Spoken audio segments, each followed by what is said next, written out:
actually snapped. She was like, you're not going to be talking to me like that, da-da-da-da. Like, next time you can go and get it yourself. Huh? All right. Hello, everybody, and welcome back to my YouTube channel. It's your girl, Rye.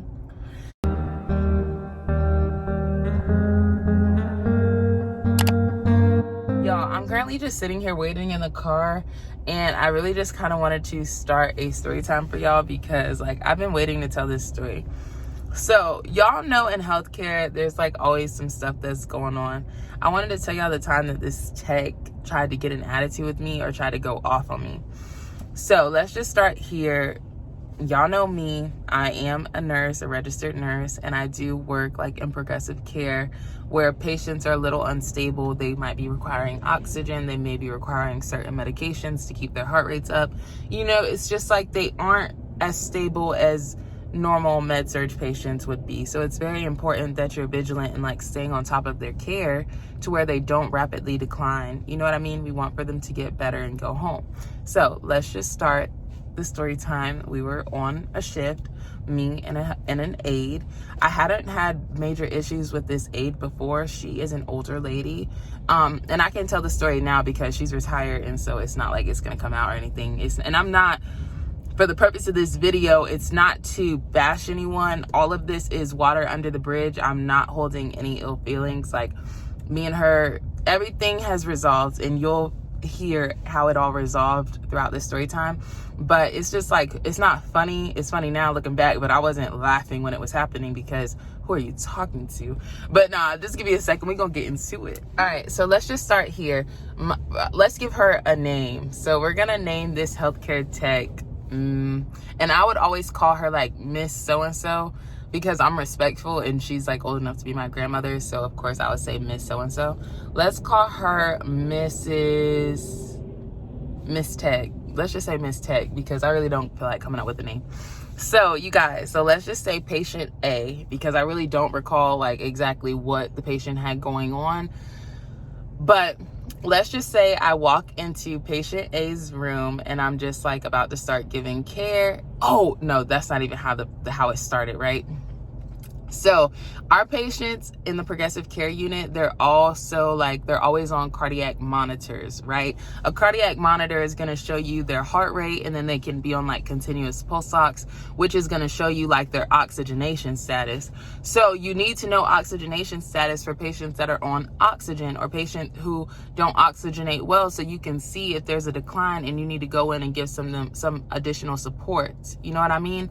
So our monitoring people, we have people that work at the hospital that all they do is look at the computers and they see all of the people on the cardiac monitors.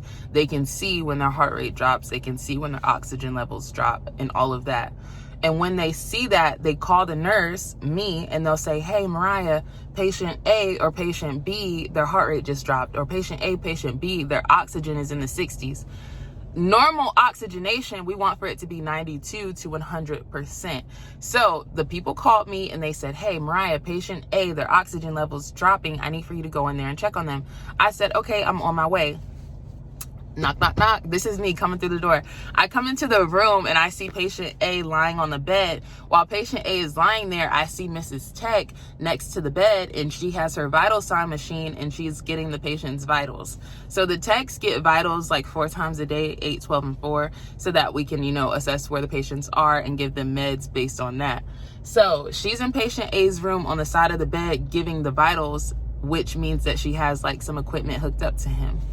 So I walk into the room and I say, hey, Miss Tech, they just said that, and I walk in and I see that the patient is not on their oxygen. So I click on the little telemetry box, which shows me exactly what the monitoring people see. And I saw that the patient's oxygenation level was down in the 80s.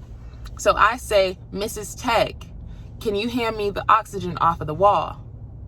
Mrs. Tech didn't respond. Mrs. Tech heard me, but Mrs. Tech didn't respond. So I said it again. Miss Tech, can you hand me the oxygen off of the wall? Miss Tech heard me again and didn't respond. You guys, so the reason she was not responding to me is because she was in her own little world trying to continue doing her vital signs. Like, I understand you got something to do, but it's also like, I know you hear me talking to you. And with the CNAs and the techs, like, it's like, I know that they have their jobs to do. I know that they have their task as far as vitals and stuff. But my job is to assess the situation. My job is to prioritize the patient's care. My job is to make sure that this patient doesn't code on us. So I know that you're just trying to get your job done, but I need you to stop what you're doing and listen to what I'm saying. So instead of responding to me, she's just still continuing to like get her little vitals, hooking him up on the machine. So I said for the third time, and this time I got loud. Because y'all, the first 2 times I was a little too nice. I was just like, you know, saying, I'm like, why is she not responding? This time I said, Miss Tech, hand me the oxygen now. Like, because I'm not playing with you. Like, I'm sitting here looking at the machine and the patient's vitals are dropping and dropping and dropping, and you're continuing to ignore me just to try to get your task done. Like, that's not right, because if this man codes right here, right now, who's going to be responsible? Nobody's going to come looking for you, the tech. They're going to be looking for me as to why I was sitting right there and the patient coded on us. So I was just like, Mrs. Tech, hand me the oxygen now. And she snapped, like, she snapped. She's like, you're not going to be talking to me like that, da-da-da-da. Like, next time you can go and get it yourself. Huh? I'm like, huh? Next time you can go and get it yourself. Oh, okay. Oh, okay, little mamas, don't even worry about it. Like, don't even worry your pretty little brain about it. So I put the little telemetry box down, and y'all, the reason why I'm asking is because, like, the patient's bed is right here. I'm on the left of the patient. The healthcare tech is on the right of the patient, and the oxygen is to the right of the patient. It's right next to her. All she had to do was lift her hand up and grab it, but she wanted to give me a hard time, right? So I was like, okay, I walked around the whole bed, went and got the oxygen and put it on the patient, and I walked out of the room. I didn't even say anything after that, because I don't know who you're talking to. I don't know who you think you're talking to, but you're not talking to me. Like, you're not going to be rude to me. If I ask for you to do something, it's because I've thought it out. It's not like I'm just asking you to do something for kicks and giggles. I needed the oxygen because my patient was desatting right in front of me. So I put my patient on the oxygen. I made sure that his oxygen status went back up to the 90s, which is good. And then I just left the room. Okay. So patients, when they get their vitals done, they get like their blood pressure, their heart rate, their temperature, their respiration rate. They also get a finger stick. They check their glucose. So when their glucose is too low or when it's too high, the CNA, the tech, they're supposed to tell the nurse. Just like with the vital signs, if the blood pressure is too high or too low, you're supposed to notify the nurse, because then I need to do something about it to help my patient, right? So she finished getting her vitals, whatever. I don't know what she did, because I walked out the room. An hour goes by and I look in the chart and I see that my patient's sugar level was like 60. Y'all, the finger stick level is really supposed to be like 70 to 100. Like, that's like normal. Well, actually, it's like 70. We don't have to give them insulin as long as it's like 70 to 149. But if it's higher than 150, then we need to give them medication. And if it's lower than 70, then I need to give them sugar, because we don't want for their glucose to drop too low. So the fact that his glucose was at 60 and she did not tell me, that's a problem. So I went to go find her, and not in a disrespectful way. I went to go find her because I'm like, where are you? And why didn't you tell me that my patient's sugar was 60? So I walked up to her and I was like, hey, Mrs. Tech, like, I see that the sugar's 60. Like, you didn't say anything. Like, what's up? She was like, well, I tried to tell you, but you were too busy trying to go off about other stuff. Girl, what are you talking about? I asked you to hand me the oxygen and you didn't hand it to me. So I put the oxygen on and I walked away. You never once, not once or twice, did you tell me that the patient's sugar was less than optimal. And she started going off. She was like, I don't know who you're talking to. I'm old enough to be your grandmother. I really think she said I'm old enough to be your mother, but in real life, you're old enough to be my grandmother. You're the same age as my grandma. So she was like, I'm old enough to be your mom. You're not going to be talking to me like this. If I say something, then that's what it's going to be. Da da da da. Girl, you got one thing is you have your whole life messed up, because I don't care who you are. I don't care who you think you are. I don't care how old you are. When you walk through these doors, you're the tech, I'm the nurse. Like, regardless. And y'all, don't take that the wrong way. Like, there's no shade, no tea. Like, it's nothing. I'm not trying to play her down. I'm not trying to play her down. All of our roles are very important. And I can't do my job without her. She can't do her job without me. It's a team. We need each other, right? So I'm not trying to play her. But at the end of the day, when you walk through your door, the age does not matter. Where you got your education, it does not matter. What matters is the letters behind your name, and what matters is the licenses that you hold. Does that make sense? At the end of the day, you can be however old you want to be, but as a tech, you're still responsible for what you're responsible for. Same with me.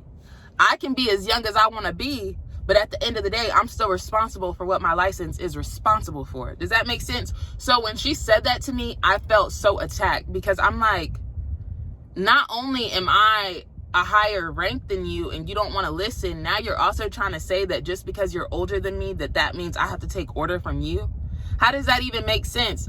Y'all, she started going off. She was saying all of those things to me, like yelling. And I said, I'm weak. I had to cut the video. I accidentally said the man's name. Okay, let's start here. Well, okay, we got to give my manager a name. We're going to call my manager. We're going to call him Curtis. That's really not his name, but we're just going to call him Curtis. So she starts yapping, like, and she's yelling, like, she's getting loud with me. So let's just recap. She's telling me, like, oh, I told you about this sugar. You were too busy trying to talk about this, and that. She was like, I'm older than you. I'm old enough to be your mom. You're not going to disrespect me, like, da-da-da-da-da.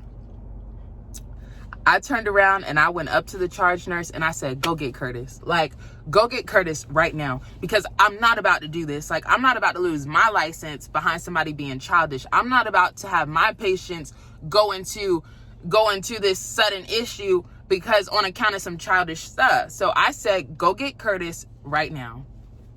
And I walked away, because I'm not about to argue with you. Like, one thing's for sure, two things for certain. I don't get paid to sit here and argue with you. Like, I don't have 1,000,001 better things to do than to go back and forth with someone who can be my grandmother. Like, and I don't even want to be disrespectful to you, so I don't want to have to get like that with you, lady. So you keep talking.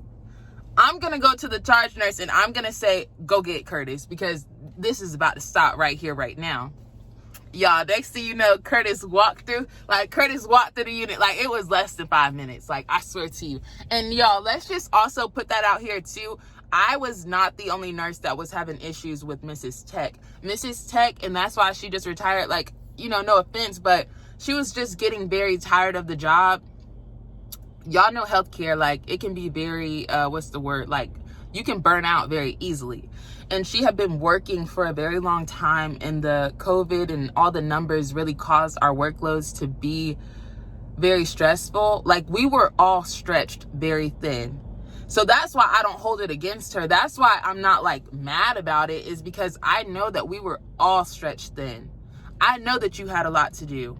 But I want you to also understand that I also had a lot to do.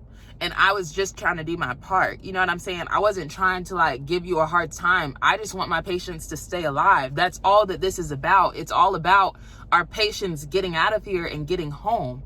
It's like, I don't care about the friends. I don't care about the gossiping. Like, I'm not here for any of that. When I come to work, I'm at work to serve my patients.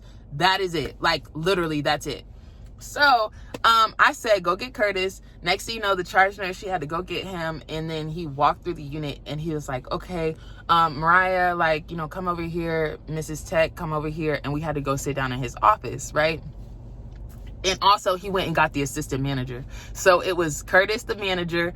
We had an assistant manager, and then it was me and then Mrs. Tech. We all had to come sit into this room. And then Curtis was like, okay, so what's going on? Da da da da. And so I explained my issue, like, literally right in front of Mrs. Tech. I started all the way at the top, and I said, from when CMU called me, like, from the monitoring, when the monitoring people called me to when I went in the room, what I said, how I repeated it 3 times, how the 3rd time I did get loud, how I got it myself, and how she told me, go get it yourself. I told them how she didn't report the sugar to me, how when I went to go find her about the sugar, that's when she went off and starting to say that because of her age and this, that, and the third, So after that, Curtis was like, okay, Mariah, thank you, like, da-da-da, thank you. And I walked out the room. Like, I walked out because after I told my story, there's really nothing more for me to say. And so then he and the assistant manager had to have a talk with the Mrs. Tech. And that's how that went down. Okay, that's how the cookie crumbled. The cookie crumbled was, I'm not about to sit here and go back and forth with you. I'm gonna go get a higher up and they can break it down. Because at the end of the day, whether they need to switch the assignment up and you not have my patients or what, but something needs to happen to where my patients are getting the care that they deserve, because that's not right. Next thing you know, a couple of days passed by, and then I'm sitting in the med room. It wasn't awkward or anything. Like, we still had to work shifts together. Y'all, I'm not the type to hold a grudge because I don't care. Like, as long as you're going to do right by my patients, there's really nothing for me to say to you. So we come back to work the next day. You know, everything's fine. I don't have any issues. But after a few days passed by, she walked up to me and she apologized to me. And so in that moment, I was very like, you know, I was grateful and I was open and I was definitely accepting of her apology. She was just like, you know, when you walked into the room, I just had a lot going on. And when I was trying to get my vitals in my head, when I was looking at the vital machine, it was giving me a different number. So I thought the patient was okay. And I just explained to her, like, I understand what you're saying, but there was a reason that I was asking you. I wasn't just asking for no reason. I was also looking at a monitor, and what I was looking at told me something different, along with the people that called me to report that it was something different. Does that make sense? So I was like, you know, it's like, I'm not holding anything against you. Like, I forgive you. Like, I gave her a hug. Y'all, I'm such a hugger because I'm really genuine for real. Like, so if you apologize, you really didn't mean what you did. You didn't mean to disrespect me in that way. I told her, I said, you know, Miss Tech, it's all love. Because even when she was yelling at me, even when she was saying all of that stuff to me about how I can't tell her what to do and stuff like that, I was still saying, Mrs. Tech, but this is this. Mrs. Tech, I'm just trying to let you know this. I never one time disrespected her, and I never once raised my voice at her either, except for when I had to say, Mrs. Tech, hand me the oxygen now. But that's because it was an emergency and I needed for you to understand the urgency. I need that now. We cannot wait. Outside of that, even though I'm very animated in this story, when she was yelling at me the other times, I wasn't rude with her. I was not nasty with her. I stayed calm. I stayed respectful the whole time. I never once called her out of her name. I never once put her down. I never once said anything outside of the way. And that's on everything I love. And I think too, that's why maybe she came back and apologizes, because after she talked about it to her friends and everything, like they told her, like, you're in the wrong, like, you're the one in the wrong here. Like, so yeah, y'all, that's what happened. I had to call my mom after that had happened, because I was like, Mom, you'll never imagine what this old lady was just trying to say to me. And my mom was like, Mariah, you know, just stay respectful, because that's how my parents always raised me. Like, it really doesn't even matter how someone else like comes at you or how someone else disrespects you. At the end of the day, you got to stay true to yourself. I can't stoop down to that level and get rude and nasty with you just because you're being rude and nasty with me. Because at the end of the day, what does that say about me? And how is that going to make me look as a person? So I don't do stuff like that. But I just had to let y'all know the real, because sometimes it really gets like that in the workplace. Sometimes people will try you and people will say rude things to you and people will drop the ball and not do what they're supposed to do. But what I recommend that you all do in situations like that is to go to your higher ups, because it's not your job to discipline the people for not doing what they're supposed to do. All I can do is encourage you to do your part. And once it's not happening, then that means I have to report it to somebody else, because something needs to change. So in that case scenario, if you're a young nurse and you don't know how to handle conflicts with your CNAs or your aides, if they're saying rude things to you, because sometimes us nurses, we are very young. Like, I'm in my early 20s. Some people actually I'm in my mid 20s, but when I started nursing, I was in my early 20s. So it's like, sometimes when we come into the workforce, we are very young and we don't have, you know, all the years of experience under our belts. And sometimes these CNAs, they have been CNAs since before we were born. Sometimes these CNAs, they're old enough to be our parents. They're old enough to be our grandparents. And here we come into our roles that are higher than theirs and we're younger than them. So sometimes it can be a little bit of a push-pull, but at the end of the day, we're all working towards the same thing. And so I just want for everyone to always be open and always be a team player and always be respectful regardless of the position that you play, because you never know when you're going to need people, and you never know how you can help someone or how they can help you out at a later date. So yeah, I was just screaming. I wish I could say his real name, because when I said go get Curtis, like, I was not playing. That's when I was like, I hit my limit. Like, you're not going to keep disrespecting me. Like, I've taken enough. Like, I've let you talk. I've let you talk. I've let you talk. After a certain time, I'm cutting the conversation, because we're not going anywhere. Like, it's not accomplishing anything. And I think too, that's when like some of the cleaning people at the job, like, that's when they knew, like, they really they started to fuck with me a little different, because people were standing around, people could hear. Like, it's not like this happened in private with just me and her. She really was trying to go off on me, like, in front of people, like people just passerbyers just hearing all of this. So in a very respectful way, I have to let you know, like, you're not gonna disrespect me. Like, I'm sorry. So yes, you guys, let me know what y'all think about this story time in the comment section down below. Please let me know. And have y'all ever experienced anything like that with y'all's patients or with your staff that either work under you or above you? Like, have y'all ever had an experience where it was like negative, or where you had to like try to put your foot down for real because they were walking all over you type stuff? Just let me know, y'all. Have not done so already, please make sure that you like, comment, and subscribe. And if you guys enjoyed this story time, then I definitely have plenty more story times like this, like that I could tell you guys about work stuff, because the people just be doing the most. But yes, I will see you guys soon, and thank you guys so much for listening. I miss you all, and I will see you guys in the next video. Bye.